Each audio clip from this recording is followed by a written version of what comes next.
अखिलेश यादव जी को आमंत्रित करता हूं। अखिलेश यादव, अखिलेश यादव जिंदाबाद, समाजवादी पार्टी जिंदाबाद, चौधरी यशपाल सिंह अमर रहे, चौधरी यशपाल सिंह अमर रहे, जोरदार तरीके। अरे चौधरी हम हैं यशपाल तो सिंह, क्या गम है प्यारे, हम हैं तो क्या गम है प्यारे, अरे काहे काहे खतरा जलवा तेरा जलवा जलवा, जलवा तेरा जलवा जलवा, जलवा तेरा जलवा जलवा, जलवा तेरा जलवा जलवा, जलवा तेरा जलवा, तौबा मेरी तौबा, कोई फरिश्ता या बंदा सबकी जुबा पे तेरा जलवा जलवा, जलवा तेरा जलवा जलवा, जलवा तेरा जलवा जलवा। हिमांशु कुमार मीरकपुर से आज इसी खुशी में 2100 रुपए, बार बार धन्यवाद। अखिलेश यादव,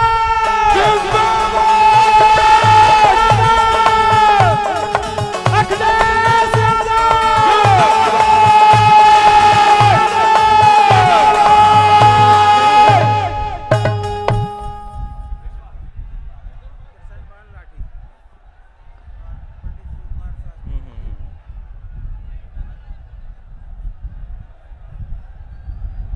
आज के इस कार्यक्रम की अध्यक्षता कर रहे आदरणीय पंडित शिव कुमार शास्त्री जी, इस मंच पर उपस्थित समाजवादी पार्टी के जिला अध्यक्ष रुद्रसेन जी, मंच पर उपस्थित इंद्रसेन जी, समाजवादी पार्टी के मुजफ्फरनगर के जिलाध्यक्ष प्रमोद त्यागी जी, समाजवादी पार्टी के नेता भाई उस्मान जी, पार्टी के हमारे विधायक संजय गर्ग जी, पूर्व एमएलसी आशु मलिक जी, यहाँ पर हमारे साथ मंच पर बैठे हुए सुधीर पवार जी, पार्टी के हमारे बड़ी संख्या में नेता हैं, अतुल प्रधान से लेकर के योगेश वर्मा जी से लेकर के राजकुमार और हमारे चंदन जी से लेकर के फकीर जंग गुजर जी, राकेश शर्मा जी, साकेश शर्मा जी से लेकर के बहुत सारे हमारे नेता हैं, और जो बहुजन समाज पार्टी कांग्रेस से छोड़ करके आए हैं, साहिल जी,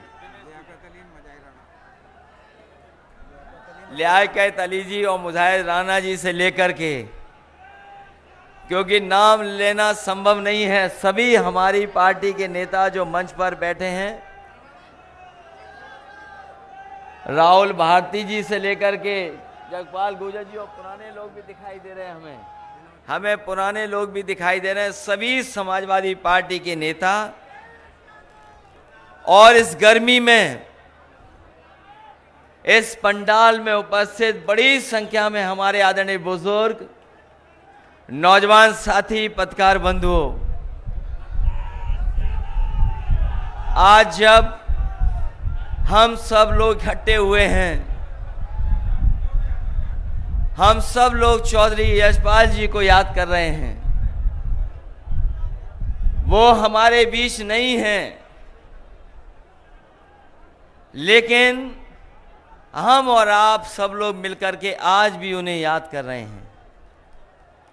उनका जो व्यक्तित्व रहा है, उन्होंने जो लगातार गरीब, किसान और आपके बीच में जो सेवा की है, चौधरी यशपाल जी से पूज्य लोग इसीलिए याद किए जाते हैं कि जब कभी समाज को जरूरत पड़ती है तो वो समाज के साथ साथ गरीब और किसान के साथ खड़े दिखाई दे रहे हैं, इसीलिए आज भी हम लोग उनको याद कर रहे हैं। वो जहां ईमानदार थे, सच्चे इंसान थे, वहीं उनमें लड़ने की क्षमता थी अपने लोगों के लिए। जहां वो अपने लोगों के सम्मान के लिए लड़ जाते थे, अपने लोगों के सम्मान के लिए झुकते नहीं थे। इसलिए जब हमारे बीच नहीं है, हम उन्हें याद कर रहे हैं। मुझे पूरा भरोसा है कि जो रास्ता उन्होंने दिखाया और संघर्ष का रास्ता बना करके गए हैं, उनके परिवार के लोग, सहयोगी, साथी उसी रास्ते पे चल करके समाज को जोड़ने का काम करेंगे, समाज की तमाम बुराइयों से लड़ने का काम करेंगे। जो लड़ाई किसानों और गरीबों की चौधरी यशपाल जी ने शुरू की, वो उस लड़ाई को हम सब लोग अब कमजोर नहीं होने देंगे। मैं इसके साथ साथ अपने गायक का भी कृष्णपाल जी को बधाई देता हूं। जब जब इन्होंने गाना गाया, उत्साह भर दिया, जोश भर दिया। मैं अभी अध्यक्षता कर रहे पंडित आदरणीय शिव कुमार शास्त्री जी को सुन रहा था। उन्होंने जहां आशीर्वाद दिया है, हम लोगों को जहां आशीर्वाद दिया है, वही हमें प्रार्थना कर रहा हूं मैं मां दुर्गा की और मां शाकंभरी देवी के इसी तरह का आपका आशीर्वाद हम लोग पर बना रहे। उन्होंने याद भी दिलाया कि हम लोगों के साथ कितने आशीर्वाद हैं, कौन कौन आशीर्वाद दे रहा है। जब इन्होंने भगवान को याद किया, राधे कृष्ण का, सीता राम कहा, तो हमें याद आ गया, एक बार हमें पंडित जी हमें हवाई जहाज में मिले थे, और मैंने लखनऊ की प्रेस में भी ये कहा था कि एक बार मुझे पंडित जी हवाई जहाज में मिले, उन्होंने मेरा हाथ देखा और हाथ देखने के बाद खुश होकर के कहा कि इस बार आपकी सरकार बनने जा रही है और 350 सीटें जीतोगे आप। मैंने पंडित जी से विनम्र निवेदन करते हुए कहा कि 350 का तो आशीर्वाद दे दिया है, लेकिन एक हमारी तरफ से भी जोड़ दो। और जो आज आशीर्वाद दिया है आपने जो जोड़ियों का याद दिलाया है, हमारे लखनऊ वाले पे तो कोई जोड़ी नहीं है।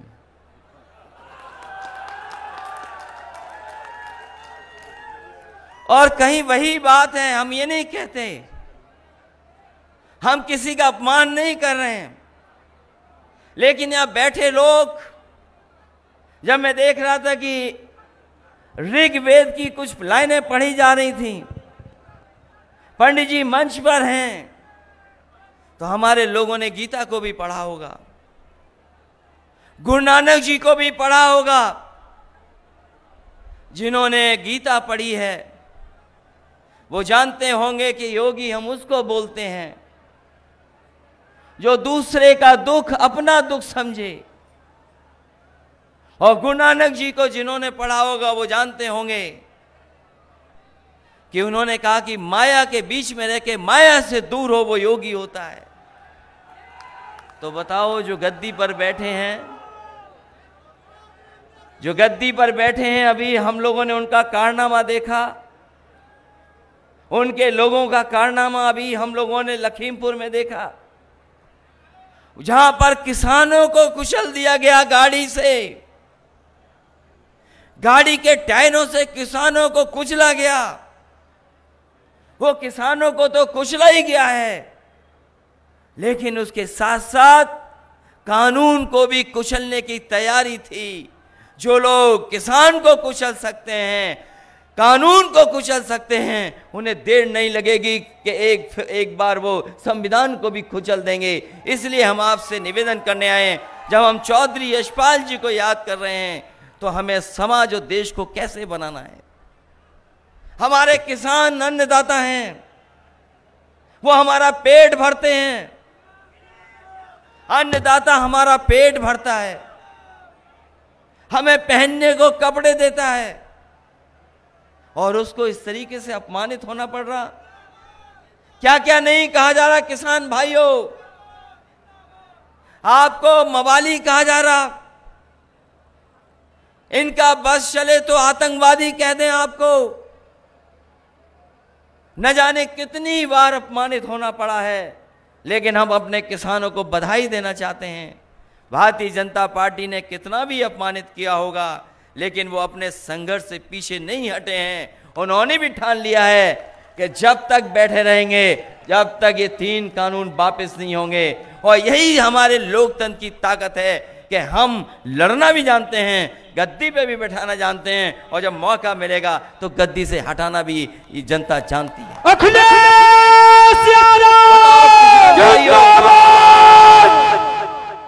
किसान भाइयों बताओ, हमें और आपको तो वादा किया गया था कि आय दोगुनी हो जाएगी, हम जो पैदावार करेंगे उसकी आय दोगुनी होगी। पिछले चुनाव में एक वादा किया गया कि आय दोगुनी किसानों की होगी। आज हिसाब किताब लगाओ किसान भाइयों, उनके बेटों, यहां किसान भी हैं, उनके बेटे भी हैं। हिसाब किताब लगाओ, बताओ हिसाब किताब में हम लोग कहां खड़े हैं? कहां खड़े हैं हम लोग हिसाब किताब में? कौन सी चीज महंगी नहीं हो गई? अभी तो हमारे गन्ने का हिसाब नहीं मांगा है, गन्ने का बकाया है किसानों का, लेकिन हमारे मुख्यमंत्री कहते हैं किसानों को भुगतान हमने लाखों करोड़ रुपए कर दिया है, और गन्ना न बोया करें क्योंकि डायबिटीज हो जाती है उससे। हमारे ऐसे मुख्यमंत्री हैं, वो भुगतान तो बता रहे हैं कि इतना भुगतान हो गया, लेकिन हमारे गन्ने के किसान भाई जानते हैं कि अभी भी 4000 करोड़ से ज्यादा किसानों के गन्ने का बकाया है। खेतों में गन्ना खड़ा, पिछले साल का भुगतान नहीं। यहां धान नहीं होता, कम धान होता है, लेकिन जिस इलाके में गाड़ी से कुचला गया किसानों को, वो धान का इलाका है। धान की कीमत क्या सरकार ने तय की? 1000 रुपया कुंटल नहीं बेच पा रहा हमारा किसान, 1000 रुपया भी नहीं बिक रहा किसान का। गन्ने का भुगतान नहीं, धान का कीमत नहीं। और सहारनपुर वाले जानते होंगे, बताओ पेट्रोल 100 रुपए पार कर गया कि नहीं कर गया पार? 100 रुपए पार। ये सरकार रही तो पेट्रोल डीजल नीचे नहीं जाएगा, आसमान छू जाएगा। अभी तो 100 पहुंचाया है, थोड़े दिनों बाद 100 से ऊपर पहुंचा देंगे। हमारे बुजुर्ग इशारा कर रहे 2 उंगली से 200 पहुंचा देंगे। बताओ, आय दोगुनी का वादा किया जिन्होंने,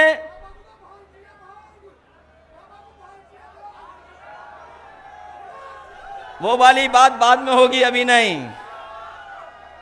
आसमान छू रही महंगाई। कहां से शुरू हुआ था डीजल पेट्रोल, कहां पहुंचा दिया? डीजल पेट्रोल की कीमत क्या थी, और आज कीमत कहां पहुंचा दी डीजल पेट्रोल की? यही हिसाब किताब नहीं। बताओ, जो आप बाजार से कीटनाशक दवाइयां खरीद रहे हैं, डीएपी खरीदते हैं, खाद खरीद रहे, और खाद जब नापोगे, जब तौलोगे, तो बताओ खाद में, बोरी में चोरी हो गई कि नहीं हो गई चोरी? जहां कीमत बढ़ा दी, जहां कीमत बढ़ी है, वहीं बोरी से कुछ निकाल लिया है। और अभी तो हमने इंसेक्टिसाइड, पेस्टिसाइड, जो और दवाइयां लेते हो, उसकी कीमत नहीं नापी है। सरसों पैदा करने वाला किसान जानता है कि सरसों की कीमत नहीं मिल रही, और जब तेल खरीदते होगे सरसों का, तो बताओ महंगा हो गया कि नहीं महंगा हो गया?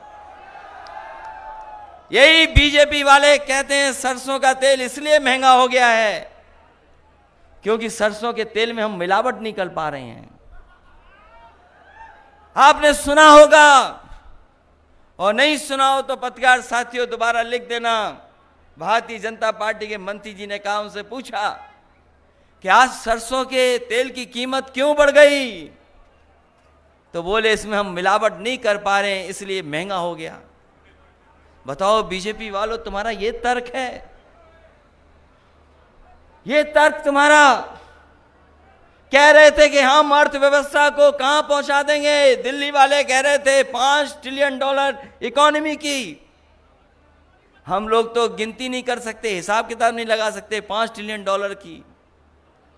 और हमारे उत्तर प्रदेश के मुख्यमंत्री वैसे ही नकल कर लेते हैं। अगर दिल्ली वाले 5 ट्रिलियन डॉलर इकोनॉमी की बात कर रहे हैं तो उत्तर प्रदेश वाले हमारे कह दे रहे हैं कि हम भी 1 ट्रिलियन डॉलर इकोनॉमी पहुंचा देंगे। 1 ट्रिलियन डॉलर। और अभी तो बिजली का हिसाब नहीं मांगा हम लोगों ने। बताओ, जनता हमारी बैठी है, किसान भाई हैं, बिजली के मीटर भी लग गए और मीटर भी तेज भागने लगा और बिल भी कितना देना पड़ रहा है बताओ आपको। बिजली का बिल बढ़ा दिया, देना पड़ रहा है ज्यादा। अगर इन चीजों का हिसाब किताब लगाओ तो क्या किसान भाइयों 500 रुपए आपका सम्मान है? आप हिसाब किताब लगाओ इन चीजों का। क्या 500 रुपया महीना जो आपको मिल रहा है वो कोई सम्मान है आपका? ये सम्मान नहीं दे रहे हैं। ये चुनाव से पहले जब आपके अकाउंट में पैसा भेज देते हैं, ये गरीब किसानों को धोखा देने का काम कर रहे हैं। क्योंकि अकाउंट में जब पैसा आ जाता तो हमारा किसान भाई सोचता है चलो कुछ तो आ गया, कुछ से हमारी मदद हो गई। ये धोखा दे रहे हैं। जब आप अपने पूरे साल का हिसाब किताब लगाओगे तो आप महसूस करोगे कि आपके साथ धोखा देने का काम भारतीय जनता पार्टी कर रही है। धोखा है। और जिस समय गरीबों को सबसे ज्यादा जरूरत थी, जिस समय गरीबों को सबसे ज्यादा जरूरत थी, उस समय भारतीय जनता पार्टी के लोगों ने हमारी गरीब जनता को अनाज छोड़ दिया। कैसे भूल जाओगे कोरोना? कैसे भूलोगे? बीमारी आई, लोगों ने अच्छा इंतजाम किया। सरकारें मदद करती नहीं गरीबों की, लेकिन ये सरकार ऐसी थी जिसने लाठी भी मारी और हमारी जनता को अनाथ भी छोड़ दिया। न जाने कितने लोगों की जान चली गई, न दवाई दे पाए, न अस्पताल में बेड दे पाए और न ही ऑक्सीजन का सिलेंडर दे पाए। लोग अपने आप भागते रहे। कोई सिलेंडर के लिए भाग रहा था, कोई अस्पताल में भर्ती कराने के लिए भाग रहा था, कोई लाइन लगा करके अस्पतालों में दवाई के लिए भाग रहा था। इस भारतीय जनता पार्टी ने गरीबों को अनाज छोड़ने का काम किया। न जाने कितने लोगों की जान चली गई, जाने चली गई, कोई परवाह सरकार ने नहीं की। और याद कीजिए वो तस्वीरें, हमने सबने तस्वीरें देखी। हमारे देश का इतना अपमान कोई नहीं कर सकता था जितना भारतीय जनता पार्टी ने कोरोना के समय पर किया। हमारे गरीब लोगों के लिए दाह संस्कार के लिए लकड़ी नहीं दे पाए, और अगर कहीं दाह संस्कार हो भी रहा था, लोग जान न जाएं, उसको छिपाने के लिए टीन शेड लगाने का काम इसी सरकार के मुख्यमंत्री जी ने करने का काम किया। इससे ज्यादा दुख की बात क्या हो सकती है कि हमारे गरीबों का भी सम्मान से दाह संस्कार ये सरकार नहीं करा पाई। और मां गंगा जिसको हम और आप पवित्र मानते हैं, बताओ कितनी लाशें बह रही थी उसमें। चाहे वो गाजीपुर हो, बक्सर हो, बनारस के आसपास हो, इलाहाबाद हो, उन्नाव हो, कन्नौज हो, गंगा के किनारे लाशें बह रही थी। जब बीजेपी से पूछा कि ये लाशें कैसे बह रही हैं, तो बीजेपी के लोग कहते हैं कि उत्तर प्रदेश की नहीं हैं, ये बिहार से सब बह करके आ रही हैं।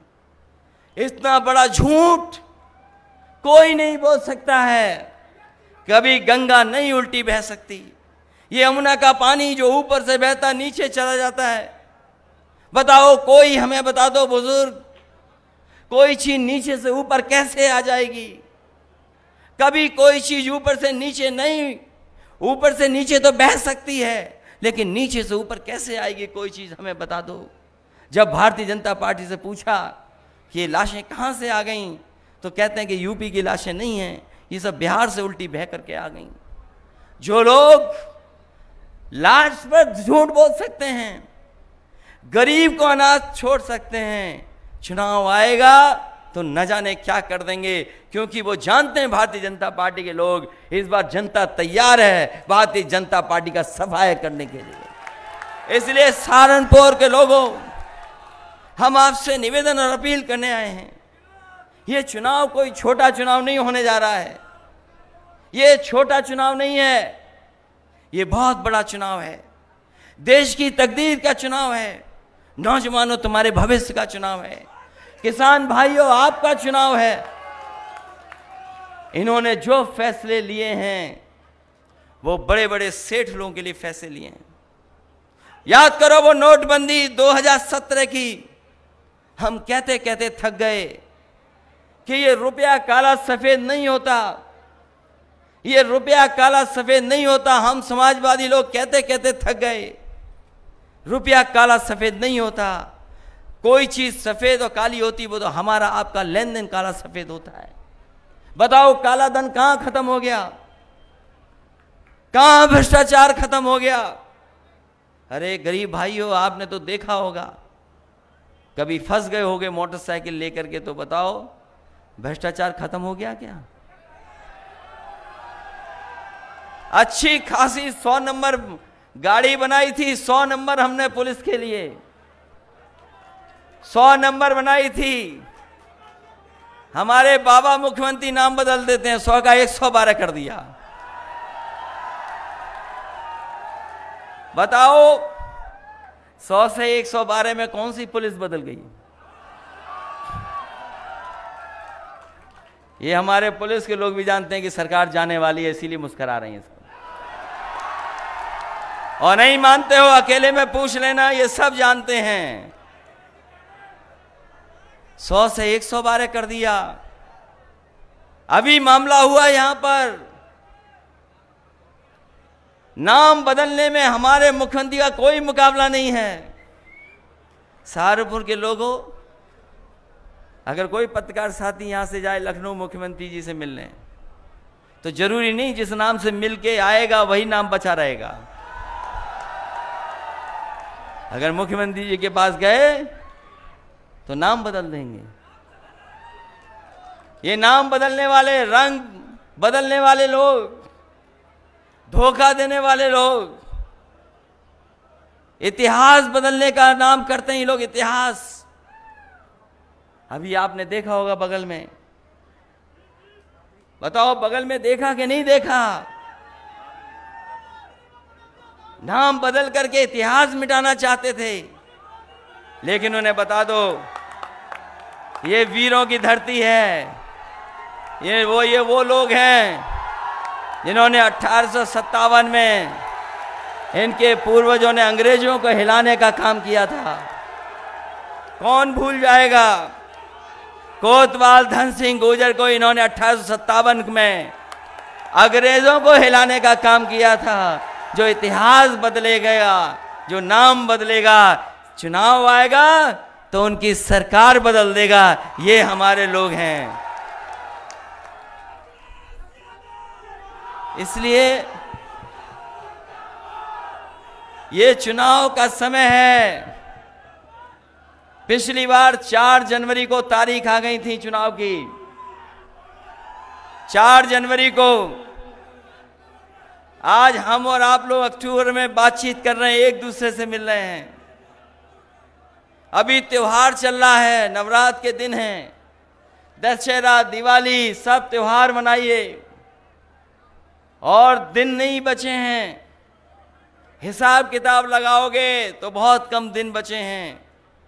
ये जो सरकार में बैठे हुए अन्याय कर रहे हैं उनके दिन बहुत कम हैं। और हमारा इतिहास बताता है, हमारी गाथाएं बताती हैं, कहानियां बताती हैं, हमारे जितने भी ग्रंथ हैं वो बताते हैं कि कोई भी अहंकारी हुआ है वो बचा नहीं है। अहंकारी को जनता ने सबक सिखाने का काम किया। ये अहंकारी तो है कि हम एफआईआर नहीं लिखेंगे, हम दोषियों को नहीं पकड़ेंगे, ये अहंकारी तो है। आपने गाड़ी से कुचल दिया, एफआईआर नहीं रहे थे। जब दल लड़े, समाजवादी लोग लड़े, हर जगह पर लड़े, गिरफ्तारी दी, पुलिस से टकरा गए, तब जाकर के देखो ये एफआईआर लिखी जा रही है, जेल भेजना पड़ा। बताओ, गृह राज्य मंत्री, उनके बेटे पे आरोप और सरकार बचा रही हो, और जांच अगर करने कोई जाएगा तो बताओ कैसे जांच होगी? अगर कोई गृह राज्य मंत्री होगा तो पुलिस का कोई अधिकारी जाएगा तो पहले सलूट मारेगा, सलूट मार करके पूछेगा, और पूछने के बाद फिर सलूट मारेगा, तब जाएगा। तो बताओ कौन सी जांच हो जाएगी? इसलिए साथियों, ये सरकार के लोग कुछ भी कर सकते हैं, इसलिए हमें और आपको सावधान रहना है। हमारे देश की पहचान है कि हम सब एक होकर के रहे हैं, हमारा समाज मिलजुल करके रहा है। दुनिया में जो हमारी पहचान है वो यही पहचान है कि सब जाति के लोग, सब धर्म के लोग मिल करके रहते हैं, एक साथ रहते हैं, एक छत के नीचे रहते हैं। ये हमारी पहचान है। ये इसीलिए कभी जात पर, कभी धर्म पर बात करते हैं, क्योंकि कारोबार और काम हमें जोड़ता है। कारोबार पे बात नहीं करेंगे क्योंकि कारोबार हमें और आपको जोड़ता है, काम हमें जोड़ता है, हमें और आपको। अर्थव्यवस्था हमारी और आपको जोड़ती है, इसलिए कारोबार पे ये बात नहीं करेंगे। कारोबार पे बात नहीं करना चाहते हैं क्योंकि समाज जुड़ करके रहता है कारोबार से। कोई खेती करता है, कोई बुनता है, कोई पहनता है, कोई सिलता है, कोई काटता है, क्योंकि कारोबार हमें जोड़ता है। ये कारोबार को ठप कर रहे हैं, एक एक करके सब चीजें बेच दे रहे हैं, बिकना शुरू हो गई चीजें। हवाई जहाज बिक गए, हवाई जहाज जहां खड़े होते हैं वो एयरपोर्ट बिक गए। पहले हवाई जहाज बेच दिए, एयरपोर्ट बेच दिए, अब ट्रेनें भी बिक रही हैं और बाद में रेलवे स्टेशन भी बिक जाएंगे। सब चीजें बेच दे रहे हैं, सब चीजें। और जब सब चीजें बिक जाएंगी तो बताओ, जो संविधान में बाबा साहब ने जो हमें अधिकार दिए, उन अधिकारों का क्या होगा? क्या होगा अधिकारों का जो बाबा साहब भीमराव अंबेडकर जी ने संविधान में हमें मौका दिया, अधिकार दिए? ये चीजें जब बिक जाएंगी तो कोई नहीं हमें सम्मान देगा, कोई स्थान नहीं देगा। कोई सोच सकता था कि हवाई जहाज बिक जाएंगे, एयरपोर्ट बिक जाएंगे, पानी का जहाज जहां खड़ा होता है वो सब बिक गया। ये तार बेच रहे हैं, बिजली के कारखाने बेच रहे हैं, सब बेचे दे रहे हैं। और जो इतिहास को जानते होंगे हमारे लोग, याद करना, अंग्रेज आए थे इस देश में, अंग्रेज कारोबार करने आए थे। जो ईस्ट इंडिया कंपनी आई थी वो 2-3 चीजों का कारोबार करती थी। धीरे धीरे उन्होंने कारोबार बढ़ा लिया और अंग्रेजों ने एक कानून पास किया इंग्लैंड में, और उस कानून से वो जो कंपनी थी, जो कारोबार करने आई थी, व्यापार करने आई थी, ईस्ट इंडिया कंपनी, वो सरकार बन गई। केवल एक कानून इंग्लैंड में पास हुआ, उससे कारोबार करने वाली ईस्ट इंडिया कंपनी सरकार बन गई। और देखो भारतीय जनता पार्टी का खेल, एक एक कर करके सब प्राइवेट हाथों में बेच दे रहे हैं। हो सकता है एक दिन सरकारी कंपनी को बिक जाए और ये सरकार भी आउटसोर्स करके चले जाएं कि हम नहीं चलाएंगे, आउटसोर्स होकर के सरकार चलेगी। सोचिए किस लिए लोगों ने अपनी जानें दी हैं। ये इलाका वो है जहां पर हिंदू और मुस्लिम एक होकर के आजादी की लड़ाई लड़ी है। अगर तोपों से भी उड़ा दिया गया तो आजादी के दीवानों ने आजादी के लिए संघर्ष नहीं कम किया। यहाँ के नौजवान अपनी जान पर खेल गए और उस समय देश को आजादी दिलाने के लिए लड़ते रहे। ये वो धरती है। ये सब बेच रहे हैं, बेच देंगे, क्योंकि इन्हें केवल कुर्सी चाहिए, सत्ता चाहिए। हम समाजवादी लोग गरीब और किसान को आगे बढ़ाना चाहते हैं। हमारी पहचान है गंगा, जमुना, तहजीब। यही यमुना नदी हमारे गांव से भी, हमारे शहर से भी निकल करके जाती है। ये जो आपकी यमुना नदी है, यही तो है यमुना नदी, दिल्ली को छूते हुए। यहां तो साफ सुथरी है, यहां तो यमुना बहुत साफ है, लेकिन जैसे ही दिल्ली पहुंचती तो बताओ कितनी गंदी हो जाती है। गंदी होते होते चंबल से मिल जाती है हमारे शहर में जाकर के। और यही नदी है जो संगम में मिल जाती है। बताओ, नदियों को साफ करने का संकल्प लिया था, मां गंगा को साफ करने का संकल्प लिया था। दिल्ली वालों को दिल्ली नहीं दिखाई दे रही और लखनऊ वालों को मथुरा नहीं दिखाई दे रही कि बताओ यमुना कितनी गंदी बह रही है। और जो हमारी मिली जुली तहजीब है, जहां हिंदू और मुस्लिम एक साथ रहते हैं, मिल करके रहते हैं, उस तहजीब को खत्म करना चाहते हैं, उस पहचान को खत्म करना चाहते हैं। लेकिन हम बधाई देंगे अपने किसानों को कि किसानों के आंदोलन से किसान एक हो गया। न वो हिंदू समझा न मुसलमान समझा, वो कह रहा कि हम किसान पहले हैं, उसके बाद तय कर लेंगे कि हम क्या हैं। एक साथ से लड़ रहे हैं, एक साथ से लड़ रहे हैं, एक साथ से लड़ रहे हैं। बताओ, यही तो इलाका है जो चौधरी साहब को किसान के नाम से जानता है। चौधरी चरण सिंह, चौधरी यशपाल जी, ये वो चेहरे हैं, देखते ही हमें याद आ जाता है कि हाँ, यही हमारे किसानों के नेता हैं, हमारी यही पहचान है। बाबा टिकैत जी, यही पहचान रही है क्षेत्र की। इसलिए आज हम आपसे जब चौधरी यशपाल जी याद कर रहे हैं, हम सब मिलकर के याद कर रहे हैं, तो हमें सोचना चाहिए कि आने वाले समय में हमारे प्रदेश का भविष्य कैसा हो, भविष्य कैसा हो। जो धुआं उड़ा करके सरकार चला रहा हो, उसके हाथ में रहेगी सरकार। सोचो कभी जो धुआं उड़ा करके सरकार चला रहे हो, धुआं उड़ा करके सरकार चलाते हो। बताओ, प्रदेश में क्या किया आपने नाम बदलने के अलावा? क्या कर रहे हो? कौन सा विकास किया है? क्या विकास किया है? यही देवबंद को होकर के मुजफ्फरनगर और सहारनपुर की सड़क समाजवादियों ने बनाई, चमचमाती सड़क है, फ्लाईओवर चमचाता चले जाओ। कौन सा सब स्टेशन बनाया है? बताओ। बिजली केवल महंगी की है, बिजली महंगी की है इन्होंने। और हमारे मुख्यमंत्री जी बिजली को इसलिए नहीं ध्यान देते हैं, बिजली पे इसलिए नहीं ध्यान देते हैं कि उनके प्लांटों के नाम नहीं कह सकते वो। हमारे पत्रकार साथी बहुत पूछते हैं हमसे, कभी कभी एक सवाल पूछते हैं कि कई बार जो भारतीय जनता पार्टी वाले कहते हैं, जिसमें इन्होंने कहा कि अपने पिताजी को वो इस नाम से बुलाते क्यों नहीं हैं। उसी पे हमने उनसे कहा कि बताओ, बिजली का कारखाने का कभी नाम लोगे कि नहीं लोगे? और हम आज भी कहते हैं, यहां पर पत्रकार साथियों कह करके जा रहा हूं, जब मुख्यमंत्री जी आए तो उनसे कहना कि प्लांट का नाम बता दो, 3x660 super critical thermal plant. अगर एक बार कह दें,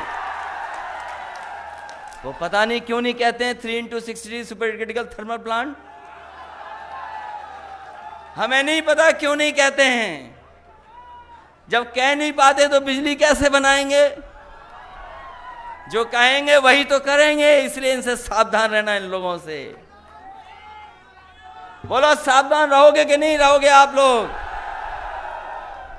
आपको सावधान रहना पड़ेगा। और हमने सुना है कि बड़े मुख्यमंत्री हट रहे हैं बगल में।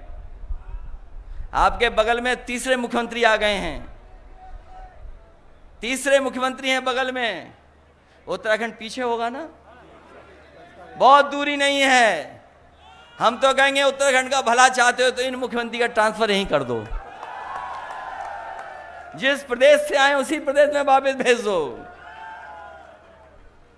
वो दूसरों को कह रहे हैं एनआरआई, हम तो कह रहे हैं 3 बार हटे मुख्यमंत्री, चौथे हमारे प्रदेश से ले लो। इसलिए साथियों, सहारनपुर में हम लोग लोकसभा चुनाव में भी आए थे और उस समय हम लोग को आपने आशीर्वाद दिया था। उस समय आशीर्वाद मिला था, आपके सहारनपुर और आसपास सीटें जीत गए थे। वो लड़ाई बहुत बड़ी थी, बहुत अलग लड़ाई थी।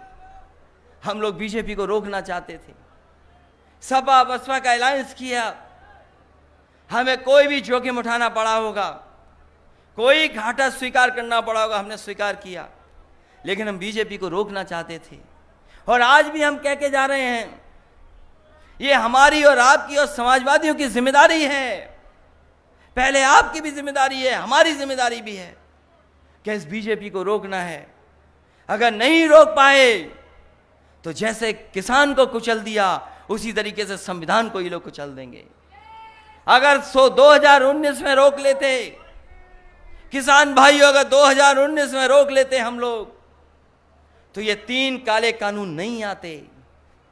ये 3 काले कानून इसलिए आए क्योंकि उत्तर प्रदेश से ज्यादा जीत गए ये लोग, ये ज्यादा जीत गए उत्तर प्रदेश से।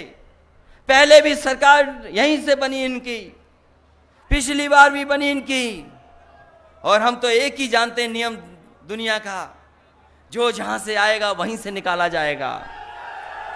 अगर यूपी से घुसे बीजेपी के लोग तो यूपी से ही निकाले जाएंगे। इसलिए हमारी, आपकी, सबकी जिम्मेदारी है। किसान भाइयों, सोचना तुम्हारी आय दोगुनी हुई कि नहीं हुई।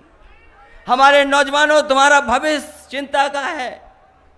तुम्हारे भविष्य में कुछ नहीं, आगे नौकरी रोजगार है नहीं। बताओ नौकरी रोजगार कैसे मिलेंगे? दुनिया के दूसरे देश में हैं, वहां के नौजवान अपना सपना देखते हैं, कोई ना कोई सपना ऐसा देखते हैं, उसके लिए काम करते हैं, मेहनत करते हैं और अपनी हासिल करने का काम करते हैं। उन पे मौके मिलते हैं। लेकिन जिस तरह की सरकार चल रही है उद्योगपतियों के सारे पर, हमारे नौजवानों को कोई मौका नहीं मिल रहा है। हमारे नौजवान जिनमें काबिलियत है, जो मेहनत कर सकते हैं, जो संघर्ष कर सकते हैं, जो दिन रात पढ़ सकते हैं, उनको कोई मौका नहीं मिल रहा है, कोई भविष्य नहीं। ये दुनिया की चीजें दिखाते हैं कि हम $5 ट्रिलियन इकोनॉमी कर देंगे, हम इतनी बड़ी इकोनॉमी कर देंगे। ये बताओ, जब आपने विज्ञापन दिया तो विज्ञापन में अमेरिका की फोटो चोरी करके ले आए, आप फैक्ट्री की चोरी ले आए, कलकत्ता का फ्लाईओवर ले आए। अरे हमारा फ्लाईओवर लगा देते, अगर मुजफ्फरनगर से लेके लगे देवन होकर के जो जाता है फ्लाईओवर, उसी की तस्वीर लगा देते तो शायद कोई मान जाता कि उत्तर प्रदेश का विकास है। मैं जानता हूं यहां पर लखनऊ जाने के लिए बहुत समय लगता है। मुझे याद है जब समाजवादी सरकार बनी थी 12 से 17 एक्सप्रेसवे समाजवादी सरकार ने बनवाया था, सबसे पहला उद्घाटन भी किया था। नोएडा से लेकर के आगरा वाला पहले साइकिल से उद्घाटन किया, फिर सरकार बनने के बाद उद्घाटन कर दिया। इसलिए आपसे कह करके जा रहा हूं, मुझे याद है जब कैराना का चुनाव हम जीते थे, आपने और हमें आरएलडी ने मिलकर के चुनाव जीतने का काम किया था। हमने अपना प्रत्याशी उन्हें दे दिया, उनका चुनाव चिन्ह रख लिया। बीजेपी वाले बोले ये कौन सा गठबंधन है? हमने कहा ये चमत्कारी गठबंधन है। और याद करो कैराना में समाजवादी पार्टी और आरएलडी तुरंत जीत गई थी, ये चुनाव जीत गए थे। उस समय जब चुनाव जीतने के बाद मैंने लखनऊ से कहा था कि समाजवादी सरकार बनेगी तो हमारे कैराना के लोगों को और वेस्टर्न यूपी के लोगों को लखनऊ आने में 4 से 4.5 घंटे से ज़्यादा टाइम नहीं लगेगा। 4.5 घंटे में लखनऊ पहुंच जाएंगे, ऐसी सड़क से जोड़ने का काम करेंगे। और आज फिर कह के जा रहा हूं मैं, अगर एक्सप्रेसवे समाजवादी लोगों ने बलिया और गाजीपुर के लिए जोड़ दिया, कभी लोग बलिया से चलते थे, गाजीपुर से चलते थे, लखनऊ में 8-8, 10-10 घंटे में पहुंचते थे, बहुत टाइम लगता था, राजधानी नहीं पहुंच पाते थे। मैं आपको भरोसा दिला के जा रहा हूं, 3 महीने 4-5 महीने बाद सरकार बनने जा रही है। सबसे पहले अगर किसी सड़क का नारियल टूटेगा तो नारियल को तोड़ने का काम करेंगे और सड़क की शुरुआत होगी। इधर के इलाके के लोग 4 और 4.5 घंटे में लखनऊ पहुंच जाएं, वैसी सड़क बनाने का काम समाजवादी लोग करेंगे। और अगर विकास के लिए हमें एम्बुलेंस बढ़ानी पड़ी तो एम्बुलेंस बढ़ाएंगे, और पुलिस थोड़ा ठीक चले, अगर उन्हें गाड़ी बढ़ानी पड़ी तो गाड़ी भी बढ़ाएंगे उनकी। और हम आपको कह करके जा रहे हैं कि किसानों के लिए हमें अलग से भी बजट का इंतजाम करना पड़े। पिछली बार भी जब हम लोगों ने रेट बढ़ा दिया था, भुगतान नहीं कर पा रहे थे, तो बजट से पहली बार 2000 करोड़ रुपए दे करके किसानों का भुगतान करने का काम किया था। इसलिए मैं कह के जा रहा हूं कि समाजवादी सरकार बनेगी तो कोई ना कोई फंड ऐसा रखा जाएगा जिसमें इंतजाम रहेगा कि हमारे किसान को तकलीफ नहीं हो, परेशानी नहीं हो, उसका भुगतान तुरंत हो जाए, क्योंकि उसकी रोजी रोटी और सब कुछ उसी से चलता है। इसलिए तुरंत भुगतान करने का इंतजाम भी समाजवादी लोग करने का काम करेंगे। जो अस्पताल बनवाया था सहारनपुर में आधा अधूरा है, जहां एम्बुलेंस देंगे वहीं अस्पताल में भी अगर ज़्यादा बजट दे करके हमारे गरीबों के इलाज के लिए अगर ज़्यादा बजट देना पड़ेगा, उस अस्पताल को भी अच्छा बना करके हम लोग और गरीबों का इलाज अच्छा हो सके वो इंतज़ाम करेंगे। और हम कह करके जा रहे हैं, इस गांव में बहुत हमें सम्मान मिला इस गांव में, और यहाँ के लोगों ने बहुत प्यार सम्मान दिया, ये हम सब लोग कभी नहीं भूल सकते। इस गांव से जुड़ाव हो गया, इस परिवार से हमारे रिश्ते और मजबूत हो गए। इसे सम्मान देने का काम हम लोग करेंगे। और अपने गांव में कुछ बड़ा काम भी करना चाहोगे तो हम आपको भरोसा दिलाते हैं, दोनों जिलाध्यक्ष जी को भी, इंद्रसेन जी को भी, रुद्रसेन को भी, कोई बड़ा काम करना चाहोगे तो हमें बता देना, सबसे पहले काम करने का काम करेंगे।